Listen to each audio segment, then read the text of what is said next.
What's going on, guys? Welcome back. FantasyTeamAdvisors.com, bringing home the bacon, MLB DFS video. It is Thursday. It is June 8th, and we are back with a medium-sized slate. We've got in theory, we have a total of 11 games. The Yankees game got postponed on Wednesday due to the air quality. I don't know if those games will be played today. Not really sure. It's going to be pretty much couple hours before first pitch, probably before they decide if the game's in. So in theory, we have five early games because one of the games won't be on the slate. Then we have 5 main slate games. And what we're going to do here is we're going to go through everything. So if you're new to the channel, welcome. If you find this video at all helpful, hit that like button, hit that subscribe button.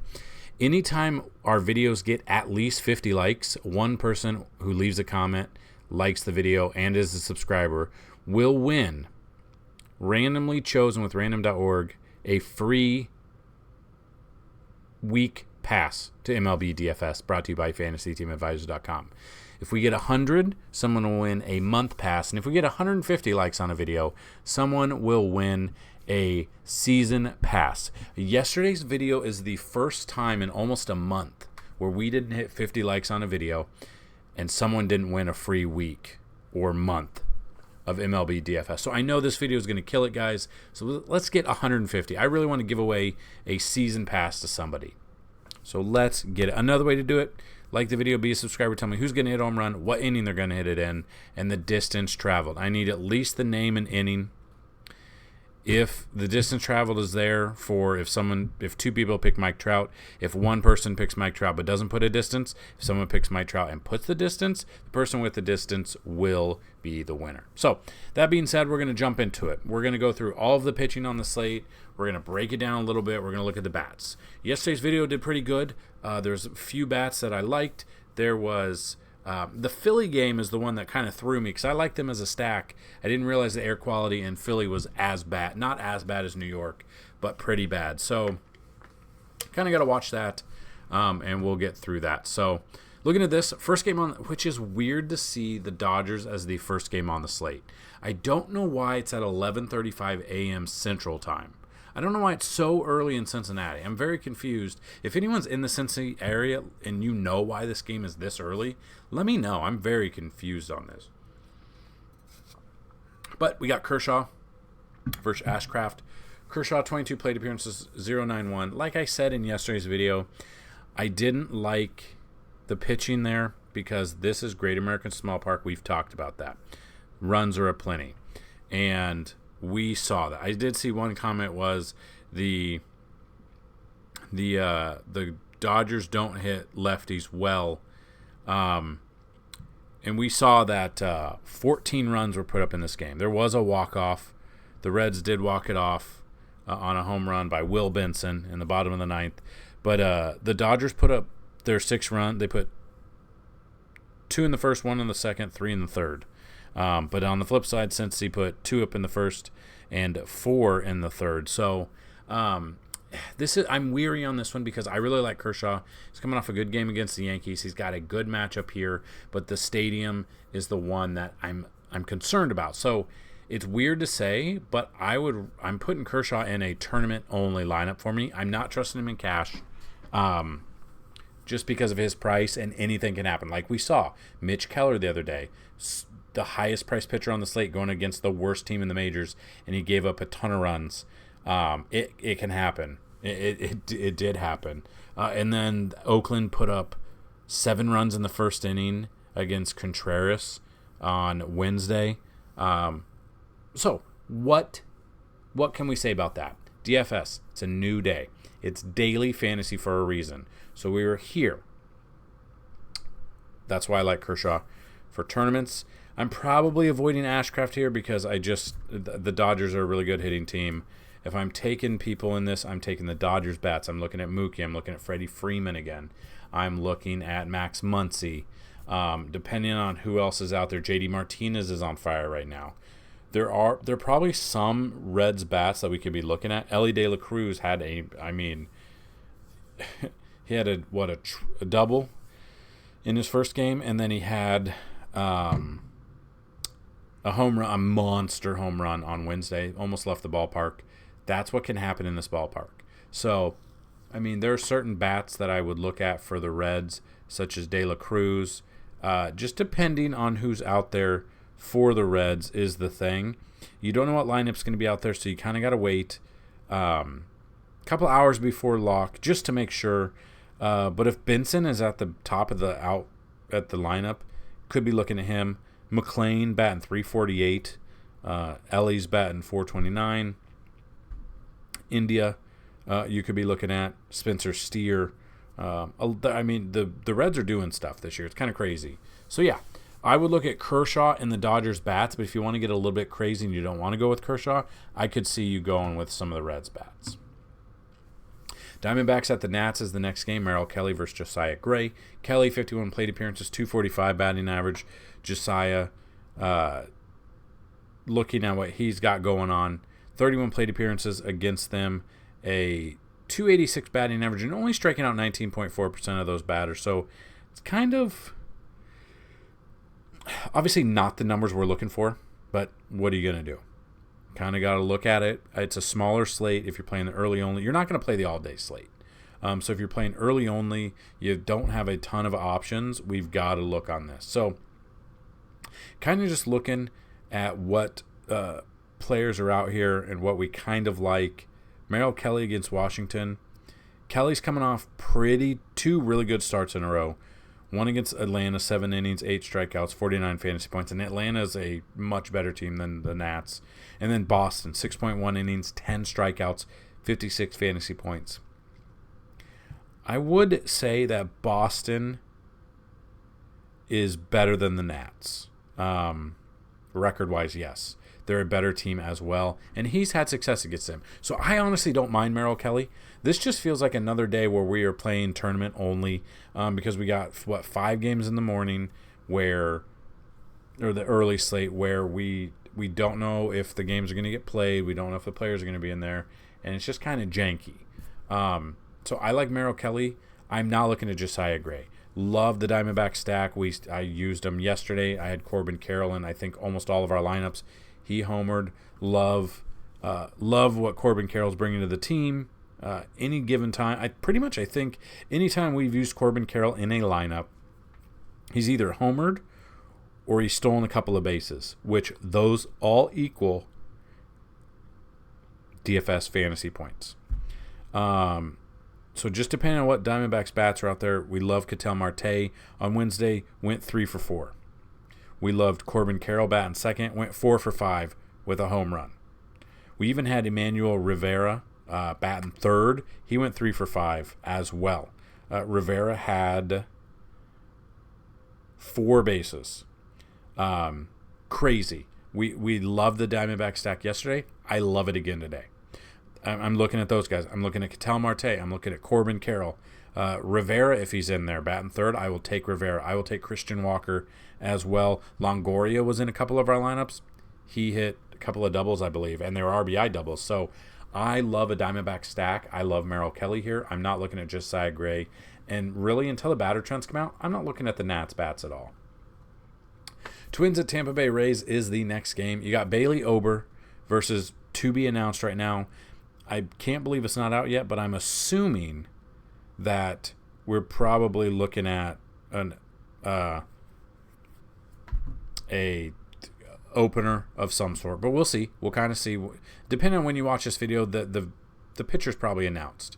The Twins, I thought, were going to win the game. They tied it up in the 9th, and then Randy Arozarena came through and hit a home run to walk it off 2-1. I don't know if this game will be this low scoring, but I'll take exposure to Bailey Ober just because the other pitchers on the slate are okay. I think they're going to be higher owned. The ownership percentages on them are going to be up there. Bailey Ober has been very serviceable this season.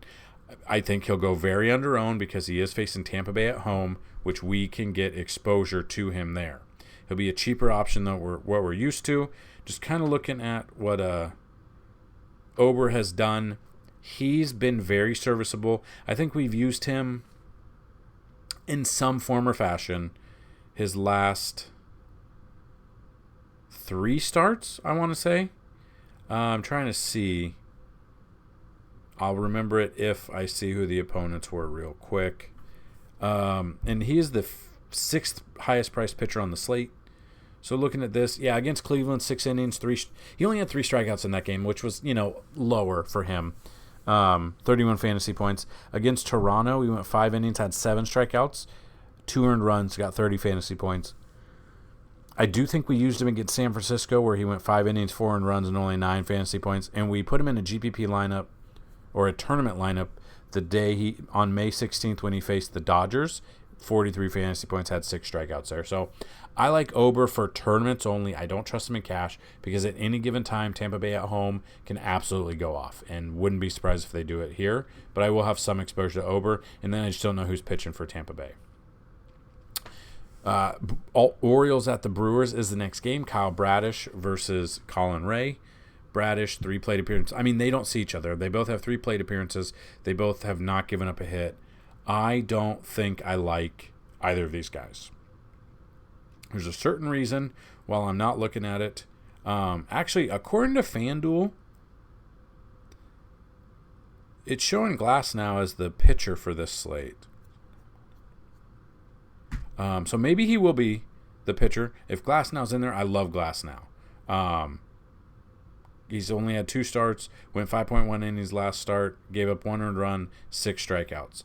I like him if it is Glasnow. I just don't know if it is. If Glasnow is on there, I'll take Glasnow for cash or GPP and Ober for just GPP. And then the flip side of that, honestly, with the way this game's going, no one sticks out to me right now. Aaron Hicks somehow is having a resurgence for the Orioles. He's a cheaper bat if he's in there. I'd put him in there. But no other bats right now until the Vegas numbers come out and I see those and the batter trends come out. Not much to like in this game. We just have other games that we can look at. Specifically this one, the Giants at the Rockies. Not taking either pitcher because we know the Coors effect is real. I've mentioned it before. You've seen it before. Once you see the Vegas numbers come out, I'm just going to assume the Giants will have the number 1 implied run total of probably around 6 or 6.5 against Chase Anderson in Coors. I am taking the Giants as a stack again. We took them yesterday. And we took, who did we take? We took Lamont Wade Jr. Trying to get it up. Okay, Lamont Wade Jr. We took Tyro Estrada. We had some exposure to both Haniger, Peterson, and Conforto. And they put up runs. I can't remember what exactly the over-under in this game was, but it's hitting. The problem is the price of both of these teams are up there because it's Coors. Whenever they're in Coors, they're taking price here. Alex Cobb on the one hand, 66 plate appearances, a 397 batting average. I'm stacking against both of these pitchers. So if you can find a way to stack, I would be looking at that. Moustakas 6 for 17 against Cobb, 2 doubles, a home run. Grichuk 10 for 20 with 3 doubles and a home run. Just kind of curious. Let's see real quick. Yeah, I mean, Grichuk, he's batting .336. I don't really know how many at-bats he's had this year, but if he's in there because of these numbers, I like these guys. I like both Moustakas. Ryan McMahon, 5 for 8 with a double. I'm looking at McMahon. I'm looking at Charlie Blackmon. Yeah, I'm definitely stacking on both sides of this ball. So I'm looking at the Giants stack, just depending on who it is. Once the lineup come out, usually it's the top 4 to 5 bats that we want to focus on. So that's what I would look at. So once the lineups come out, check out the top 4 to 5 bats on these, and that's how we'd be stacking this game. This one, I don't know what's going to happen. I don't know if the air quality is going to be good enough. It's the worst. Apparently, New York City is the worst air quality in the world right now, and that overtakes like China and India with all their smog because of the wildfires. I don't know how much it will clear up, so this is something to watch. If it does clear up a little bit, I like Sevy against Lance Lynn. The same breakdown goes for this one as it did for that video. Lance Lynn, I'll put him in a GPP just because we know that the Yankees can strike out, and the lineups they're putting out there are not the best right now. But on the flip side of that, Lance Lynn gave up 8 runs in his last start, and now being where he's at, and having an extra day's rest, which might mess with him because, again, MLB pitchers are creatures of habit. So every 5 days he needs to go out there. So it's still been in his mind to give up 8 runs his last start. The Yankees could come through there, but if they don't, I will take a little bit of Lance Lynn in tournaments. And I'll take Sevy, SP1, SP2 on DraftKings, Cash, or GPP. I don't care. I know his numbers say 76 plate appearances, 310 batting average, but I'm curious how many bats. So Benintendi, 3 for 31, 4 doubles, a triple, and 2 home runs. That's the majority that's over half, almost half of the plate appearances. Tim Anderson, 4 for 13 with a home run. And then, 1 for 7, 2 for 7, 1 for 3, 1 for 2, and that's why it bumps it up. So I will be looking at Sevy for both Cash and GPP. I'd look at Lance Lynn for tournaments. If this game is the one that's on. I'm assuming this game is the one that's on the slate, but we don't know. This game shouldn't be on the slate at all. So this is where you got to get... you got to pay attention. You got to make sure the lineup you're using are the players that are starting in the first game, because this game will probably not be on the slate at all. So we're not even going to cover this one. This one, I don't know. We'll have to see if this is going to happen. But the same thing, love Zach Wheeler here against the Tigers. He was the picture of the video yesterday and the picture of the article as well. But we kind of got to wait and see if this is going to be played. So I don't like Holton. I do like Wheeler against the Tigers. The Phillies bats are the ones that I like as well. Just depending on who's out there. Schwarber, I don't care if it's a lefty, righty, I will take him. Kind of the same breakdown. Trey Turner against a lefty, I'll take Trey Turner. And then we'll have to kind of wait and see what other players come out there for the Phils. So I'm 100% focused on Zach Wheeler, and I'm 100% focused on the Phillies bats over Holton and any of the Tigers bats out there. This is the intriguing one. So Astros at the Blue Jays. Framber Valdez, he's the most expensive pitcher on the slate on Fanduel. Astros coming off a loss against the Blue Jays, against Chris Bassett, who got the W, which I liked. But, I mean, Houston, I took Yordan Alvarez to hit a home run. I had a 3 home run parlay. Yordan Alvarez was the one that hit it. A monster shot, too. Honestly, I might be fading Valdez. He's the super expensive.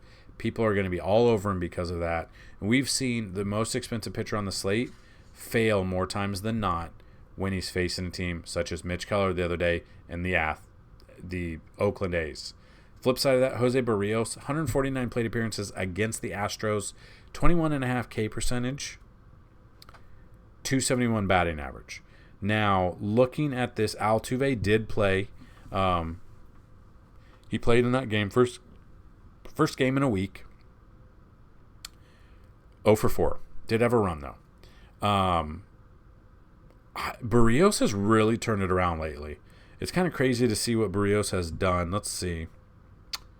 And he's still cheaper than Glasnow, who's only made 2 starts. Crazy.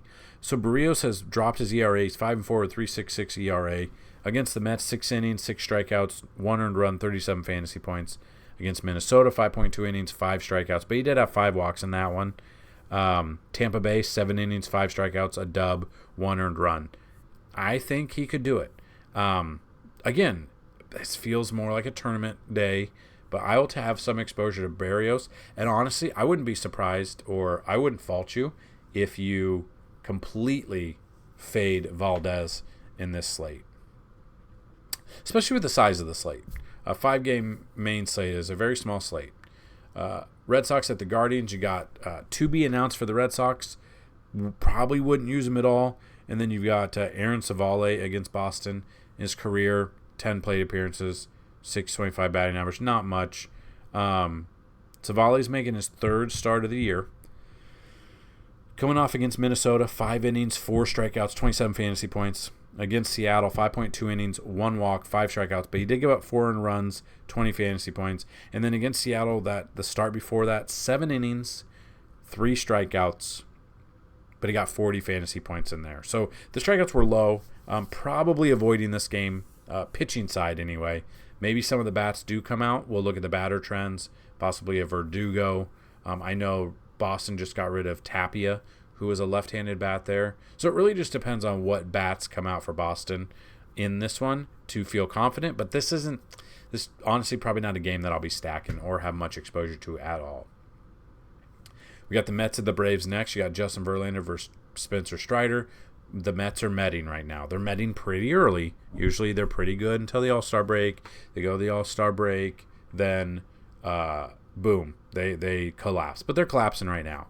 Pete Alonso, 2 nights ago on Tuesday, had some words to Bryce Elder after he hit a home run. He was being a little bit cocky, said throw it again or something. Then, they did that. Then Braves came back and won the game.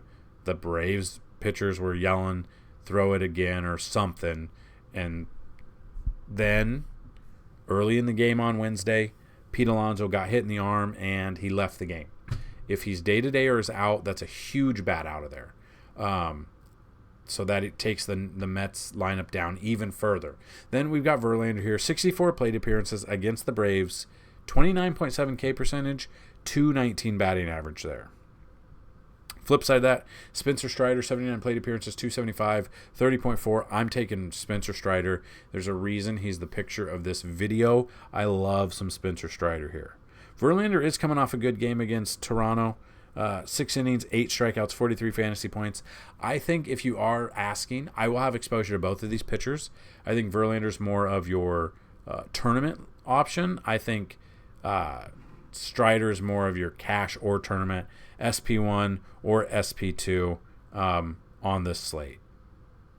So, looking at that, that's my thoughts. The bats in this one. So if you aren't taking these pitchers, you're taking other pitchers. God bless you. But Matt Olson, 5 for 21 with a double and 2 home runs. Always love him. Eddie Rosario's only 3 for 20 with a double, but he's still hitting good when we've used him. We used him the other night in a Brave stack. Hit that grand slam. Huge. Darno, 2 for 6. Sean Murphy, 1 for 5. Kevin Pillar, 2 for 7. So, yeah, there's not a ton that I like there, but the Braves can hit. We know that. If Verlander's off at all just a little bit, the Braves will feast. If for some reason you're not using Spencer Strider because you want to get over the field on someone else and get under on Spencer Strider, looking at him, Brandon Nimmo, 5 for 12 with a triple and a home run. Lindor, 5 for 11 with a triple. Pete Alonso, 2 for 9 with a double and a triple, but he might be out, so there's something to look at. Vogelbach, 1 for 8, so nothing there. Jeff McNeil, 2 for 7 with a double. Mark Canha, 2 for 6 with a double. Starling Marte, 1 for 5. Eduardo Escobar, 1 for 3 with a double there. So looking at that, those don't really scare me. And if Alonso's out, I love this Strider play even more than that. Then the final game on the slate, you've got Drew Smyly versus Reed Detmers, the battle of the lefties. Smyly, 32 plate appearances, 276 batting average, 21.9 K percentage. And then we've got Detmers, 14 plate appearances, a 357 batting average there against him. Looking at these numbers, Drew Smyly against San Diego, 5.2 innings, 4 strikeouts, did give up 3 earned runs, though, with 3 walks, 20 fantasy points. Against Cincy, which I believe we used because it's Cincinnati, 4.2 innings, 5 earned runs, 5 fantasy points. Against the Mets, 5 innings, 5 strikeouts. So you're kind of fluctuating between like 3 to 5 strikeouts a game. Probably not using Smyly. I'm looking at Mike Trout to hit another home run. He hit one yesterday. He went on Wednesday night. You could look at Drury again. So I'm avoiding both of these pitchers. I'm looking at the bats in this one. So if I'm taking Angels bats against Smyly, I'm probably taking Ohtani, probably taking Trout for sure, taking Trout. He might be a core play for me. You could be looking at Taylor Ward. You could be looking at Drury. You could be looking at Gio Urshela. And honestly, no Cubs bats really interest me right now. Maybe that changes in the future. Something comes up. We'll find something with the batter trends and stuff. But as of right now, that's my thought. I'm stacking the Angels, and I don't want anything to do with either of these pitchers. And that's it, everyone. That is the smaller slate. Hopefully you found this video helpful. If you did, hit that like button, hit that subscribe button. And like I said in yesterday's video, is anyone interested in a fantasy football league brought to you by FantasyTeamAdvisors.com? We've had it in the past. We can either do on Yahoo, and it's a season-long format where we have a draft and everything, Or we could do like Fanduel or DraftKings League where X amount of people can play, and it's weekly, like a $5 a week or $10 a week game set, and then each week someone will win money, or top 3 wins money. So if that's something you're interested in, let me know down below or hit me up on Twitter at advisors_team. And hopefully this video gets at least 50 likes so we can give away a MLB week pass. If this, hopefully, I'm praying that this video gets at least 150 likes, because then I can give away a season pass to MLB DFS.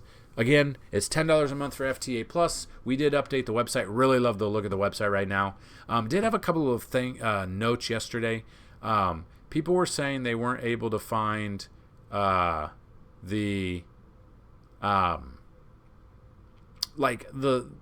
BVP and stuff weren't loading. Now it's probably going to load now, and I'll explain what it is. But yeah, it takes a little bit longer to load the pages, but it is very more intuitive than it was a couple of days ago before we changed it. So this wasn't loading. This was giving someone like an error or something and saying, please try again later. This is not on us. That was on the Microsoft OneDrive server side, so they had to fix what they were doing. We couldn't fix it at all. So if you do run into that, you can let me know, but there's nothing we can do about it until the servers are up on their side. So I am trying to figure out how to get this page to be wider just to show everything, but in the meantime, if you come here, you can go down here, you can click this button right here, and that'll show the full-size workbook. You can open it up, you can make changes, but the changes will not stick for everybody. It's just for you. You can go through and sort it however you want. So that is it. That is the breakdown. That is what we look at for MLB DFS. We have all of this content for you guys. BVP, stolen base targets, contrarian stacks, cheat sheet, prop bets, betting odds, ballpark ratings, umpire factors, optimal stacks depending on the size of the slate, FanDuel batter trends, and DraftKings batter trends. So we have a ton of information for you. FTA Plus right now for a month is $10. Once we hit the All-Star break, it's going to go up to 25 because we're going to start putting out NFL content. We're going to start putting out season-long content and kind of getting ready, showing some videos and stuff for DFS as well. So we're very excited for that. And what I'm excited about is once the All-Star break hits, we're going to combine the sports betting aspect into one package there. So we're very excited for what we have to offer for you. Hopefully you find this video helpful. Hopefully you find it useful. If you can hit that like button, hit that subscribe button, even share the videos, they definitely help. Again, trying to build at least to get an optimizer on the website. First, I need to get a computer, updated graphics, updated computer pretty much in general. So anytime you guys watch the ads on these videos, that helps out. Anytime you like the video, that helps out with the algorithm. Anytime people send donations, it's crazy that you guys are sending donations. It's been amazing. We've had donations on Venmo. We've had donations on CashApp. We've had donations on PayPal as well. And one of our subscribers here, he'll probably talk today, just won I think 50,000 on Friday and 5,000 on a home run prop bet yesterday or Tuesday. Crazy. I wish I had some of that luck. So congrats to everybody that's had success following us. Hopefully you have it again today. Let's bring home some bacon, guys. Peace.